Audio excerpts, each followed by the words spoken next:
pendant qu'Alexandre et ses dents de sagesse tentent de... Alexandre, première fois de ma vie que je t'appelle Alexandre. Pendant qu'Alex et ses dents de sagesse tentent de survivre, côté météo, faire un petit tour rapidement, on a moins 7 degrés un peu partout sur la région de Québec, moins 14 avec le refroidissement éolien. Pour ce qui est de ce soir, cette nuit, des rafales de vent à 40 km/h qui vont se calmer vers la fin de la nuit, minimum de moins 20 pour ce qui est de cette nuit. Et le retour du soleil qui est prévu demain, alternance de soleil et de nuages avec un maximum de moins 14.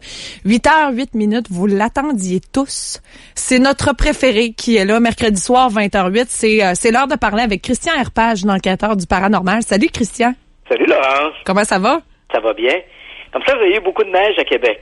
Ça a tombé en titi. Admettons que ce matin, c'était déprimant.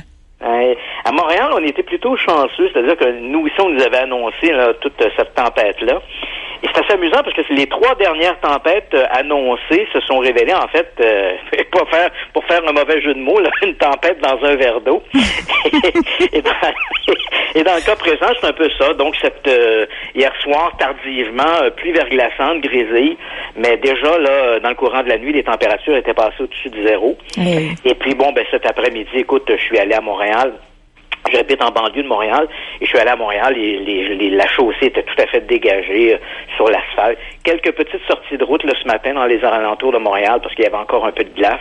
Mais tout ça s'est passé et neige 0. Aucune accumulation de neige. Ben, vous êtes chanceux parce que nous autres, d'après moi, c'est nous qui avons reçu votre neige qui était prévue du côté de Montréal. Ouais. Et je t'entendais parler aussi pour les sortes de voitures. Là, tu voulais changer ton Elantra, là.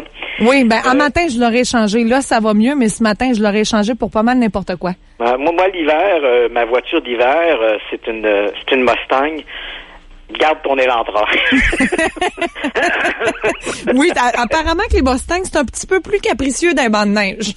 Oui, écoute, c'est des belles voitures, c'est des voitures performantes, mais disons, l'hiver, tu fais ton frais avec ça l'été, mais pas l'hiver. Ouais, rendu l'hiver, t'as l'air un peu moins smart quand t'es pogné dans le banc de neige avec ta Mustang. Ouais, absolument. C'est pour ça que l'été, j'ai une Camaro aussi. Ah, ben voilà. Hein? T'es pas à pied. C'est le cas de le dire, t'es vraiment pas à pied. Hey, on va débuter ton line-up maintenant. Écoute, tu m'as envoyé, il y a une personne de l'équipe de Jump, qui est une télé-réalité britannique, qui aurait été la proie d'un fantôme qui était entreprenant. Oui, écoute, c'est une petite nouvelle un peu loufoque. Bon, tu l'as mentionné. Qu'est-ce que c'est que cette télé-réalité Jump?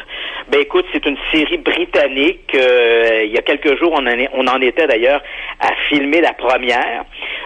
Pour résumer un peu, ce que l'on fait, c'est qu'on invite monsieur et madame tout le monde à participer à des activités athlétiques ou sportives hivernales, et tout ça sous l'œil de 2 des animateurs qui sont Kadina Cox, qui est une ancienne vedette paralympique, et un champion de rugby, un ancien champion de rugby qui s'appelle Gareth Thomas.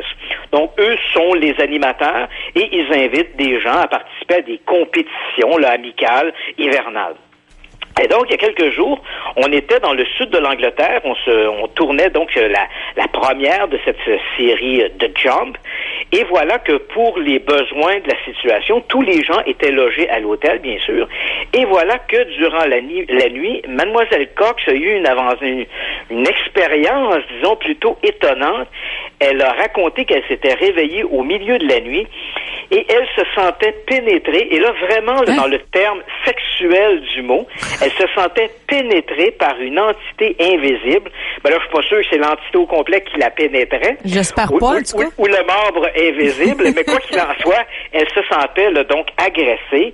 Et bien sûr, en ouvrant les yeux, elle constate qu'il n'y avait personne. Elle allume la lumière, et là, évidemment, rien, personne autour d'elle. Elle referme la lumière, elle se dit, bon, c'est un mauvais rêve. Elle se recouche, et voilà que de nouveau, elle sent à nouveau cette présence qui visiblement semblait vouloir reprendre là où il avait abandonné. Alors, Madame Cox, tellement débousselée par l'expérience, s'habille et descend, bien sûr, à la réception et demande à être relogée dans une autre chambre, plusieurs étages en dessous de celle qu'elle occupait. Parce que faut dire qu'au moment où elle est entrée à l'hôtel, plusieurs personnes en blague lui ont dit: ah, tu loges au 5e étage. Le 5e étage, c'est l'étage hanté. Donc déjà, il y a des gens. L'hôtel avait la réputation d'être hanté, et en particulier le 5e étage. Et c'est justement sur le 5e étage que Mme Cox a vécu son expérience. Donc on l'a finalement relogée 3 étages en dessous, et là, l'expérience ne s'est pas reproduite. Alors, avis à ceux qui voudraient vivre des expériences d'ordre à la fois mystique et érotique.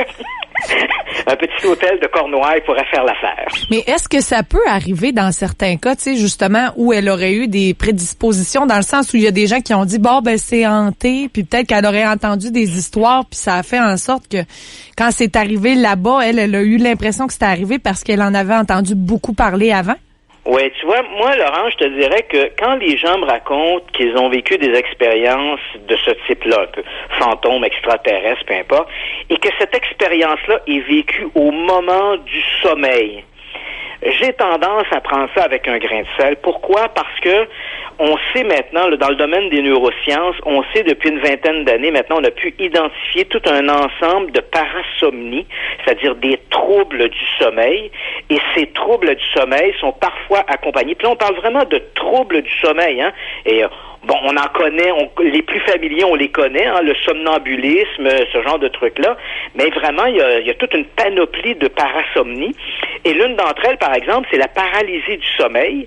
Et la paralysie du sommeil, c'est assez étonnant parce que je prends 2 minutes pour te raconter. Tu sais que lorsque tu rêves, par exemple, ton cerveau envoie une commande à tes muscles pour que tu sois détendu.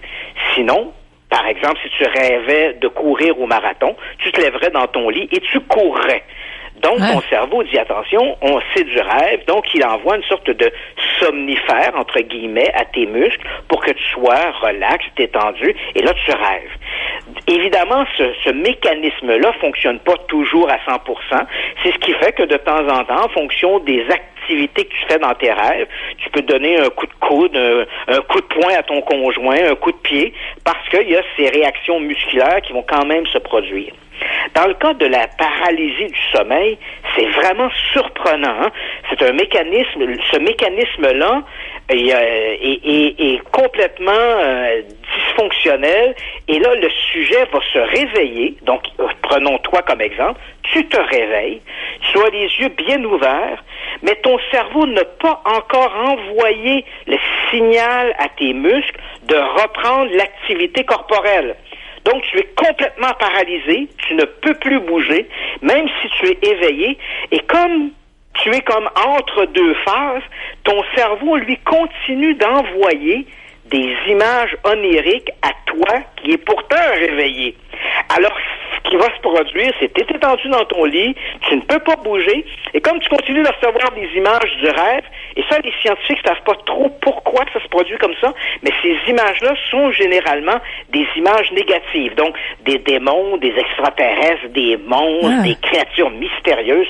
Donc, tu es étendu, tu ne peux pas bouger, et tu as définitivement la vision de ces créatures qui se trouvent autour de toi, jusqu'à ce que finalement tu puisses reprendre complètement ton activité, que ton cerveau réussisse à se désamorcer de ce mécanisme-là, et là tu retrouves évidemment toutes tes facultés. Mais c'est une expérience qui est excessivement troublante, qui est accompagnée, comme je l'ai mentionné, souvent d'hallucinations. Et bien sûr, dans le cas présent où Mme Cox, comme tu l'as mentionné, elle disait, elle savait que l'étage était peut-être hanté. Alors peut-être qu'elle a eu une séquence de troubles du sommeil, une paralysie du sommeil, qui s'est alimentée à la rumeur qu'elle avait entendue dans l'hôtel. C'est tout à fait possible. Des extraterrestres auraient été aperçus sur la Lune. Oui, ça c'est une autre histoire assez surprenante. Bon, ce n'est pas la première fois qu'on entend parler de structures bizarres qui auraient été observées sur la Lune. Bon. Et là, voilà que cette semaine, il y a un site Internet qui s'appelle Collective Evolution, qui est une sorte de site ésotérique, mystique, pseudo-scientifique, qui présente toutes sortes de nouvelles. Et ces gens-là présentent cette semaine, en fait, se font l'écho d'un article qui aurait été publié la semaine dernière dans le Journal of Space Exploration, qui est un organe de communication de la Society for Planetary CT Research. Et là, on nous dit, voilà une étude scientifique qui nous dit qu'on aurait observé des structures mystérieuses sur la Lune. Alors écoute, je suis allé voir un peu de quoi il en retournait, donc j'ai lu cet article du Journal of Space Exploration, et en fait il s'agit d'un article signé par un certain Mark Carlotto, qui lui est un spécialiste de l'optique, et voilà que ce monsieur Carlotto et ses compagnons ont regardé toute une série de photographies et en particulier des photographies montrant un cratère qui se trouve sur la face cachée de la Lune. Ce cratère s'appelle le Paracelsus C et dans ce cratère, ils ont localisé des structures un peu étranges. Alors, ces structures-là, ce n'est pas la première fois qu'on les a en photographie. Durant la mission Apollo 15, et là, on parle d'une mission qui remonte au début des années 70, on a 7 photographies qui ont été prises de ce fameux cratère où on voit ces structures. Et plus récemment, les Américains ont mis en orbite autour de la Lune un satellite de photographie là, qui s'appelle le Lunar Reconnaissance Orbiter, qui a refotographié entièrement la Lune. Et donc sur 5 photos du Lunar Reconnaissance Orbiter et sur 7 photographies des missions Apollo 15, on a la même vision de ce fameux cratère. Et dans ce cratère, on voit effectivement ces 2 structures qui ressemblent un peu à 2 murets. Et là, voilà que M. Carlotto et ses compagnons ont commencé avec toutes sortes de calculs assez savants. Ils ont mesuré les ombrages, la hauteur, tout ça. Et ils arrivent à la conclusion que ces 2 structures mesurent pour la plus longue 129 mètres. Donc, imagine-toi 2 murs, l'un de 129 mètres. C'est quand même, c'est long, là. C'est imposant. 129 mètres, c'est 300 pieds de long, là. Hey. Et puis un autre de 77 mètres. Et la hauteur de ces 2 murs-là est à peu près de 30 mètres. Donc, c'est 2 structures énormes. Et ces gens-là arrivent à la conclusion que ça ne peut être que de nature ou d'origine extraterrestre. Mais est-ce que ça bouge? Est-ce qu'on a vu des mouvements? Ou non, c'est vraiment 2 structures. 2 structures qui bougent. OK, c'est ça. C'est comme des murs de pierre. Okay. Alors écoute, je suis allé voir, j'ai fait mon petit tour sur les photos de la NASA, j'ai téléchargé des photos d'Apollo 15, les photos du site de Lunar Orbiter, et j'ai regardé ces photos. Donc, je dois t'avouer tout de suite que c'est assez curieux. Je suis pas un spécialiste en géologie, mais quand même, je reconnais que ces 2 structures-là ne semblent pas appartenir au paysage lunaire. Ça détonne, comme on dit, dans le paysage. Mais cela étant dit, j'ai commencé à regarder aussi ce que l'on disait à propos de des auteurs de cet article et aussi le Society for Planetary City Research. Tout ça pour découvrir que c'est quand même assez vaseux, cette affaire-là.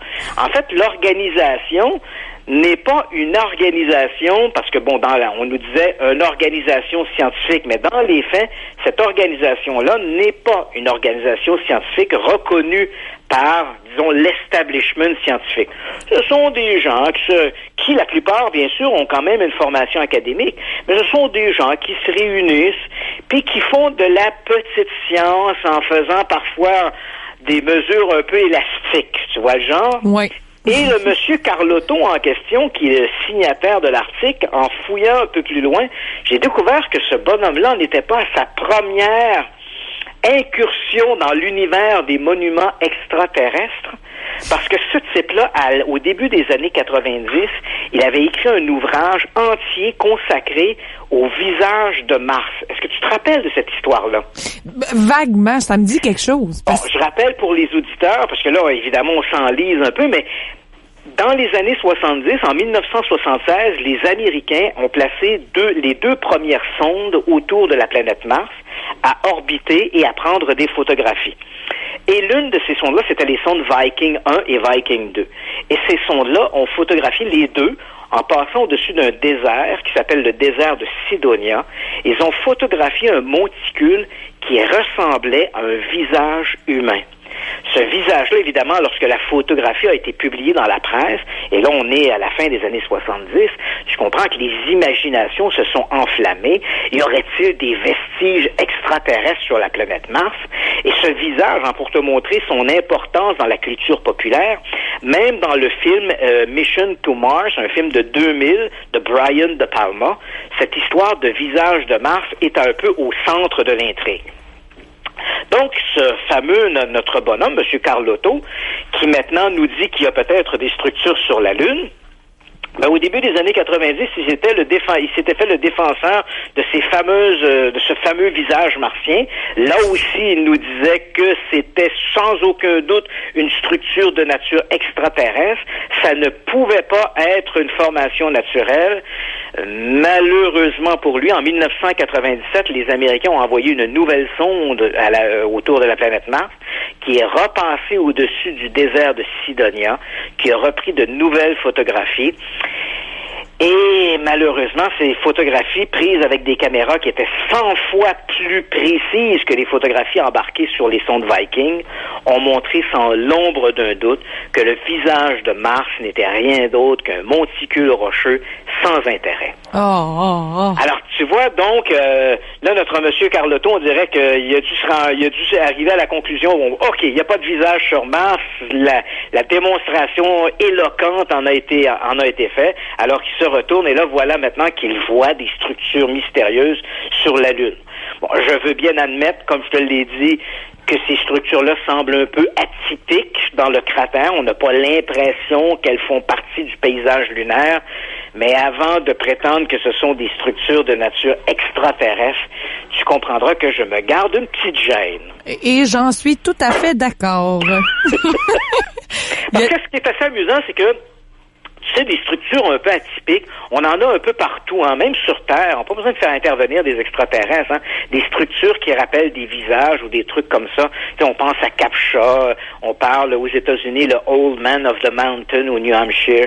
Il y a plein de structures un peu bizarroïdes comme ça qui apparaissent parfois dans le paysage. Ce sont des structures géologiques tout à fait naturelles, mais qui paraissent un peu atypiques, mais qui, au-delà du fait que c'est inhabituel ou bizarre, ça ne nous force pas à accepter une intervention extraterrestre.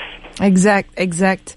Il y a des gens à la baie des Chaleurs qui sont dérangés par des bruits étranges en ce moment. Oui, ça c'est assez amusant aussi parce que c'est pas la première fois qu'on parle de bruits bizarres. Hein? Dans une chronique précédente, je t'ai mentionné que le gouvernement canadien avait envoyé, c'était au début du mois, c'était à la mi-janvier, avait envoyé un groupe de militaires dans l'Arctique canadien pour enquêter sur des histoires de bruits bizarres que des communautés autochtones rapportaient dans ce coin-là, et on n'arrivait pas trop à savoir d'où ça venait. C'est une sorte de vibration dans l'air, un bruit mystérieux, et même dans le cas des communautés inuites du Grand Nord, on a accusé ces bruits-là d'avoir fait fuir en fait du gibier et fuir également des animaux parce que ça se passait près d'un détroit, et là les Inuits se disaient que les pêches étaient de moins en moins bonnes, de moins en moins de faune aquatique, et on accusait bien sûr ces fameux bruits-là. Et puis voilà que pour ce qui est de la baie des Chaleurs, du 27 janvier au 4 février dernier, les gens de la baie des Chaleurs, là, on se trouve à la frontière entre le Québec, dans la région de la Gaspésie, et le Nouveau-Brunswick. Les gens ont entendu des sortes de détonations dans le ciel, des bruits semblant venir du ciel. Alors là, évidemment, on s'est posé la question de quoi s'agit-il, d'autant plus que des bruits semblables avaient été rapportés quelques jours plus tôt en Gaspésie, et dans le cas des détonations dans le ciel, parce que je peux pas te les décrire autrement, dans les détonations entendues dans le ciel en Gaspésie, parfois il y avait eu des flashs de lumière qui accompagnaient ça, et là on n'a toujours pas trouvé d'explication. Alors, pour ce qui est de la baie des Chaleurs, on se perd un peu en conjecture là aussi. Certains ont avancé la possibilité qu'il pourrait s'agir d'une série d'entrées de météorites. Donc, on a plusieurs météorites qui auraient entré dans la région de la baie des Chaleurs, et comme ces météorites traversent le ciel à très grande vitesse, ils auraient pu créer des sortes de détonations dans le ciel. D'ailleurs, à ce sujet-là, il y a une caméra de sécurité qui au moment d'une de ces fameuses détonations, filmait, et sur les images, on voit effectivement un flash de lumière dans le ciel. Ce qui semble accréditer l'hypothèse des météorites.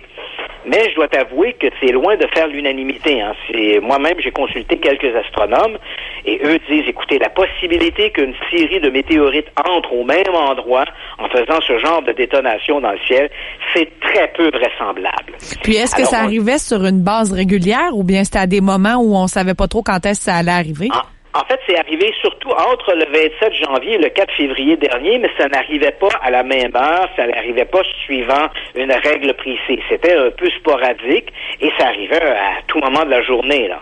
Alors là, évidemment, les gens de la baie des Chaleurs en ont informé la Sûreté du Québec, qui a confirmé effectivement avoir reçu des appels à ce sujet-là, mais ils n'ont pas ouvert d'enquête parce que, bien sûr, la vie d'aucun citoyen n'a été menacée.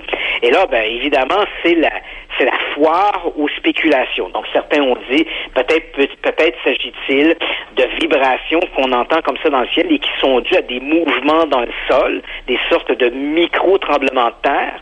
Mais là, bien sûr, les géologues rejettent cette hypothèse en disant s'il y avait eu des mouvements dans le sol, les sismographes les auraient détectés, alors que les sismographes sont restés plats.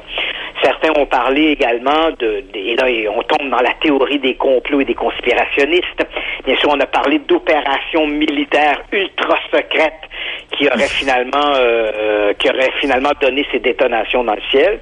De leur côté, bien sûr, Pêche et Océan Canada et Environnement Canada, eux n'ont absolument rien. Ils disent qu'ils sont pas au courant de rien. Et bien sûr, il n'y a pas non plus dans le secteur d'activité industrielle importante, soit des forages ou du dynamitage qui pourraient expliquer ces fameuses détonations dans le ciel. Donc là, pour l'instant, je dois t'avouer que il va falloir prendre notre mal en patience, un peu comme les gens de la baie des Chaleurs. Pour l'instant, on n'a pas d'explication rationnelle pour expliquer ces fameux bruits entendus il y a maintenant presque 2 semaines dans la région de la baie des Chaleurs. C'est quand même capoté, ça, parce que, tu sais, souvent, mettons, on va entendre une détonation ici à Québec à cause de la base de Valcartier, puis les gens vont se mettre à faire des suppositions jusqu'on apprenne que finalement, c'était des tests qui étaient faits à base de Valcartier. Ça doit être assez capoté pour les gens qui habitent dans ce secteur-là. Oui, et d'autant plus de savoir qu'il n'y a rien. Ben oui, c'est ça. De tous les côtés qu'on questionne, il n'y a rien. Hein? C'est ça le plus impressionnant.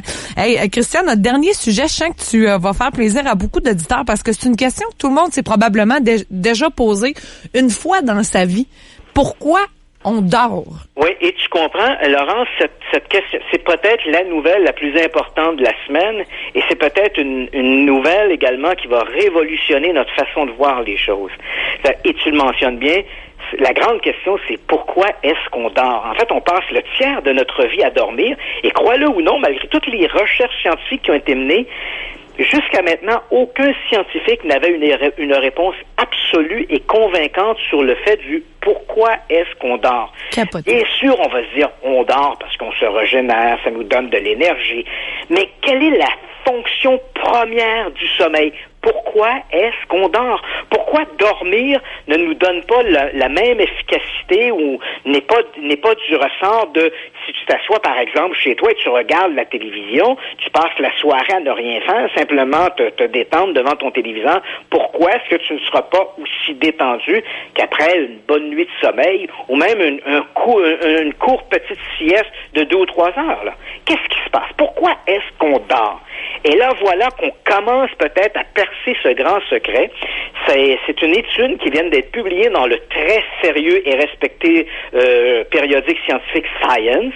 C'est une étude qui a été réalisée par des chercheurs de la Johns Hopkins University School of Medicine, qui est une sommité dans la recherche médicale, qui se trouve à Baltimore, en banlieue de Washington, D.C. Et eux viennent de publier un article.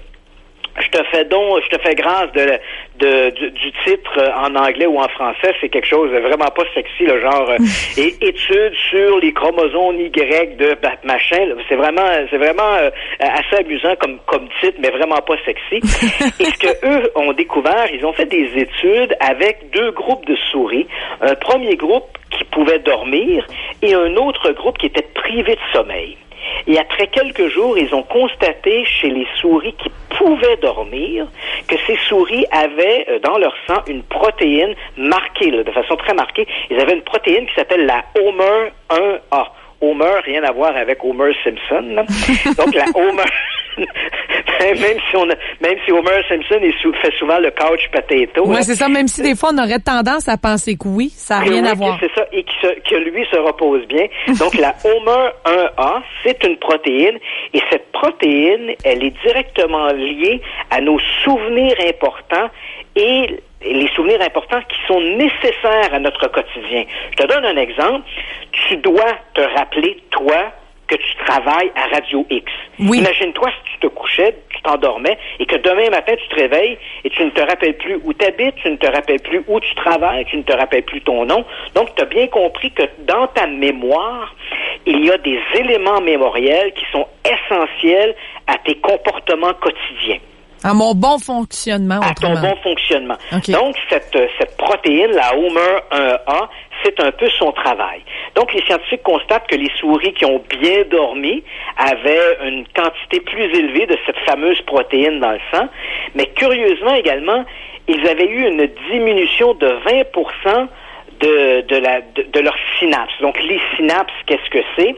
C'est la zone entre les neurones de ton cerveau qui permet les échanges d'informations. Donc, cette quantité de synapses avait diminué et la protéine HOMER1A avait augmenté. Alors là, je te fais grâce de tout le travail scientifique, mais les scientifiques arrivent à la conclusion, et là, je vais utiliser, pour le besoin des auditeurs, je vais utiliser l'imagerie d'un ordinateur. Je le sais que c'est malhabile de comparer le cerveau à un ordinateur, mais ça va certainement permettre aux gens de bien comprendre. Ce que les scientifiques arrivent comme hypothèse, et de plus en plus leur recherche semble aller dans ce sens-là, c'est que notre cerveau aurait une capacité au quotidien d'apprendre et d'enregistrer de l'information. Donc, mais une quantité limitée. On ne peut pas dépasser cette limite-là. Et lorsque l'on dort, notre cerveau commencerait à faire du ménage. Donc, comparer un ordinateur, et là, les gens vont bien comprendre, ça arrive parfois quand on travaille avec notre ordinateur que la mémoire devient surchargée, que la mémoire tampon, le buffer, devient complètement plein, et là, tout ton ordinateur est ralenti. Puis il n'y a plus rien à faire. Le meilleur moyen à ce moment-là de faire quelque chose, si tu veux récupérer la rapidité, la capacité de ta machine, c'est de peser sur le piton on-off. On ferme tout et on reboot la machine, hein? Une remise à départ de la machine. Et là, à ce moment-là, tu retrouves ta mémoire, tu retrouves les mémoires tampons, donc ta machine reprend de la vigueur. Les scientifiques croient que c'est exactement ce qui se passe lorsque l'on dort. Notre cerveau, dans une journée, emmagasine une quantité d'informations. Beaucoup de cette information-là est inutile. Tu sais, par exemple, que tu t'es fait des toasts au beurre de peanuts ce matin, pas une information qui est très utile que tu le saches demain ou après-demain. Donc, toutes ces informations d'ordre secondaire, et même quand on parle d'informations, ça peut être, par exemple, tu roules en voiture et tu sais qu'à ta gauche, dans ton angle mort, il y a une voiture rouge. C'était important de t'en rappeler au moment où tu étais sur la route, mais après que tu te sois stationné, tu sois rentré chez toi, cette information-là, elle n'est plus importante. Donc, ton cerveau, quand tu dors, ce qu'il ferait, il l'oublierait. Il viderait toute cette mémoire-là en se disant, ça c'est pas important, ça c'est pas important. Il fait un tri dans la mémoire, ne gardant que les éléments qui seront importants, éliminant donc toutes les informations superflues, et là, fait les synapses, il remet à zéro les synapses qui vont te permettre, demain et après-demain, à nouveau, de développer des mécanismes d'apprentissage. Donc, c'est à ça que servirait le sommeil. Remettre à zéro la machine qui nous permet de conserver la mémoire et également d'apprendre et de connaître des choses. Ça expliquerait aussi pourquoi, admettons, quand tu demandes à quelqu'un, « Hey, qu'est-ce que tu as mangé pour dîner hier? » La plupart du temps, la personne, « Mon Dieu, attends une minute, je m'en rappelle plus, je vais prendre le temps. » Difficile, effectivement. Donc, c'est toute cette remise à zéro de la machine que ferait le sommeil. Et c'est vrai que cette hypothèse-là, elle est tout à fait vraisemblable parce que, et là, je parle d'une expérience personnelle. Moi, Laurence, ça fait 30 ans que j'ai des problèmes de sommeil chroniques.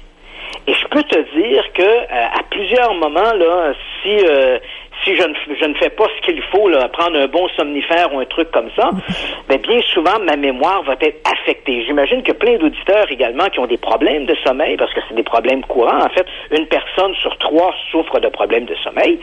Donc, les gens qui ont des problèmes de sommeil pourront certainement te confirmer que, à long terme, ça l'affecte sérieusement la mémoire. Ben oui. Mais c'est sûr, juste admettons, dès que quelqu'un est le moindrement épuisé parce qu'il y a une grosse semaine, la fatigue et tout, on a tendance à oublier plus rapidement les choses qu'on doit faire. Voilà. Et là, donc, les scientifiques disent, si on ne dort pas bien, c'est encore une preuve, si c'est réellement la cause première du sommeil, ou la fonction première du sommeil, je devrais dire, évidemment, si on a des troubles de sommeil, ça ne peut qu'affecter la mémoire. Et en même temps, ça aiguille un peu les scientifiques sur des maladies comme la maladie d'Alzheimer et autres, donc des maladies qui sont caractérisées en particulier par des pertes de mémoire. Donc, c'est vraiment une révolution. Cet article publié dans le magazine Science, non seulement nous révèle quelque chose que l'on ignorait et qui est comme tu l'as mentionné, d'une préoccupation à tous, pourquoi est-ce qu'on dort, mais en même temps, ça nous ouvre la porte sur des avenues nouvelles, sur les mécanismes d'apprentissage et de connaissance. Christian Page, l'enquêteur du paranormal, c'est toujours un plaisir de te jaser. Je vais inviter les gens à aller sur ton site internet christianpage.ca, puis nous autres, on se jase mercredi. Absolument. Merci beaucoup. OK, bonne soirée à tous. Bye bye, bonne soirée. Christian Page, l'enquêteur du paranormal sur les ondes de Choix Radio X. C'était sa chronique insolite de la semaine, de retour mercredi 20h, comme à l'habitude sur les ondes de Radio X.